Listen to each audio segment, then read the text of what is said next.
So,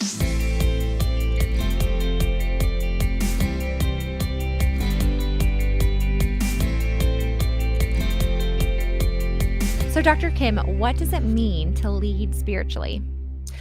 I think there's probably a lot of things that can go into it. I think praying for your family to me has always been something that's really important because I know there's so much, little bit I can do, and God can do a lot. So praying for my family has been important. I think being a man of integrity is important. I think I wanted my kids, I wanted my wife, I wanted my grandkids now to look up to me and see me as someone that has integrity, that they trust, and those things. So to me, that's an example. Certainly, that's an example that Jesus led for us and gave us, is that he was a man of integrity. I think for me, a lot of it is being conscious of what's going on with Nancy. What does she need from me today that I invest in her? And the same thing with my kids when they were home all the time, and my grandkids.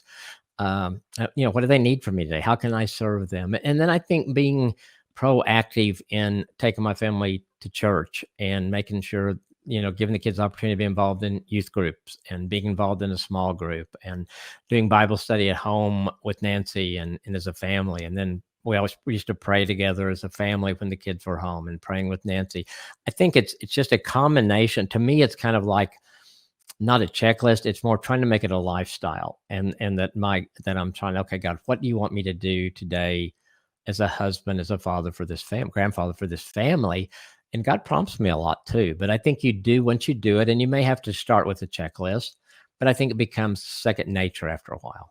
Yeah, definitely. What I hear you kind of saying is it's not necessarily a list of things you have to do, but it's making sure that your family is centered on Christ. So, kind of making sure the foundation is good and kind of overseeing that, if you will. Not that you have to do everything, but that you're Right. making sure you're on track with God.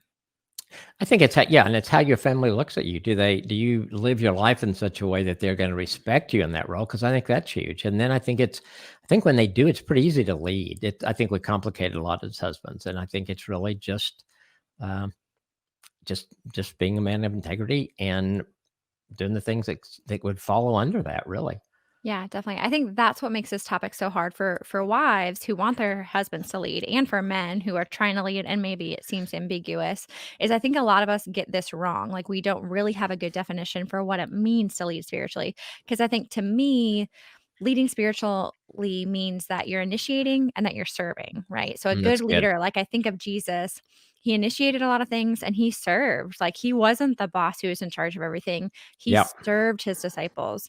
And so Dylan definitely does that really well for our family and that's what he means. But I think a key thing that we have to understand if we're wanting our husbands to lead and they're not is we have to make sure that we have realistic expectations and that we're viewing this definition correctly. So I think when it comes to leading spiritually, it does not mean that they take the lead on all spiritual things. It does not mean that they know more about God or the Bible than you do. Right. It does not mean that they make all the decisions for your family. It does not mean that they have to initiate everything that's spiritual. Like you can be a leader and not have to, it doesn't mean you're doing everything.